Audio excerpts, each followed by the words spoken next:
تو اس کا وزن نفلی عبادت سے زیادہ ہے. واجب عبادت اس کا وزن نفلی عبادت سے زیادہ ہے. لہذا آج کل اکثر یہ دیکھا جاتا ہے کہ ہم جو ہے وہ خیرات صدقہ بہت کرتے ہیں، نفلی خیرات اور صدقات ہم کرتے ہیں، افطاری کرانا یا اسی طرح سے جو ہے وہ اور بھی جو ہے وہ لوگ آ جاتے ہیں تو بس اسی طرح سے جو ہے وہ روپیہ 1000 500 دے دینا. یہ کیا ہے، ان کے اندر ہمارے اندر کیا ہو چکا ہے کہ ہم جذبہ ہے دین کا کہ نفلی عبادات ہم کرتے ہیں، مگر یاد رکھیں جب صدقۃ الفطر کی باری آتی ہے تو صدقۃ الفطر ہم پھر وہی ایک گیہوں کی شکل میں دے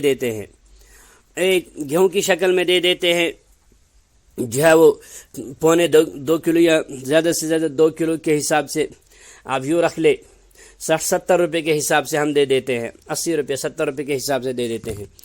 حالانکہ صدقۃ الفطر جو آپ دیں گے یہ واجب کی بنیاد پر جائے گا، اور واجب کا وزن نفلی صدقات سے زیادہ ہوتا ہے.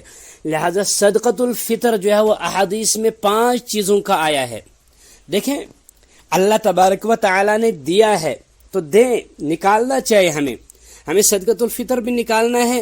تو یہ کس نے ہمیں سمجھا کے رکھا کہ صرف گیہوں کا ہی دینا ہے؟ نہیں، گندم کا بس. یہ کس نے کہا ہمیں؟ دیکھیں ہمیں ان 5 چیزوں میں جو بھی چیز مارکیٹ میں ہمیں ملتی ہو تو اس کا یہ نہیں ہے کہ بس مارکیٹ میں جو عام ہمارے پاس اس وقت گندم جس کو آٹا ہم کہتے ہیں، جو چلو ہمارے پاس نہیں ہے، باقی 4 چیزیں گندم ہے، کھجور ہے، کشمش ہے اور پنیر ہے.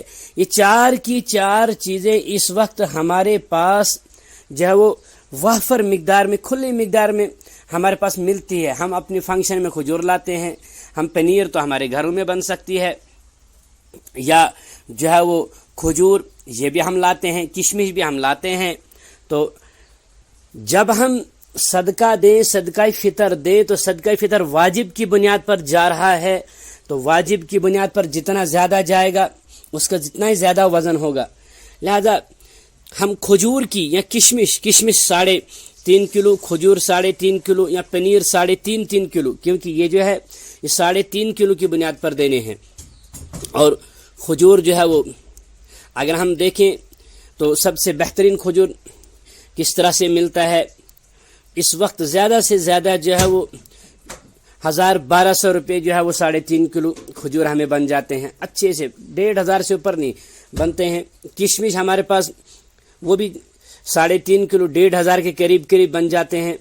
پنیر ہمارے پاس 200 روپے کلو کے حساب سے اگر ہم دیکھیں گے 3.5 کلو 600-700-800 روپے تک بن جاتی ہے. تو یہ جب ہم دیں گے اپنے گھر والوں کی طرف سے 5 آدمی 7 آدمی 10 آدمی کی طرف سے تو یہ 4,000 5,000 یا کچھ 7-8,000 تک بن جائے گا. تو یہ اس صدقے سے بہتر ہے جو ہم مالی جو ہم کسی کو ہم یہاں پر روپے 7,000 10,000 دے رہے جی ہم کیا کریں یہاں پر آج افطاری کرائیں گے. افطاری کرانا غلط نہیں ہے مگر وہ ایک نفلی عبادت ہے، وہ نفلی صدقہ ہے. تو ہم واجب صدقے کی شکل میں کم دے رہے ہیں اور نفلی صدقے کی جو ہے وہ شکل میں زیادہ دے رہے ہیں. حالانکہ نفل کے جو ہے وہ نسبت میں واجب کا وزن زیادہ ہوتا ہے. اگر ہم یہی 5,000 یہاں پر جو ہم نے یہاں پر جو ہے وہ افطاری کی شکل میں دیا، اگر ہم یہی 5,000 6,000 ہم صدقہ فطر کی شکل میں دیں گے تو یہ واجب کے درجے میں جائیں گے، اور پھر آج کے رمضان المبارک میں واجب کا درجہ فرض کے برابر ہو جاتا ہے. لہذا اس چیز پر ہمیں تھوڑی سی توجہ دے دینی ہے کہ ہمیں کیا کرنا چاہے. یہ خاص ایک اہم مسئلہ ہے، اس مسئلے پر ہمیں خاص توجہ دینی چاہیے.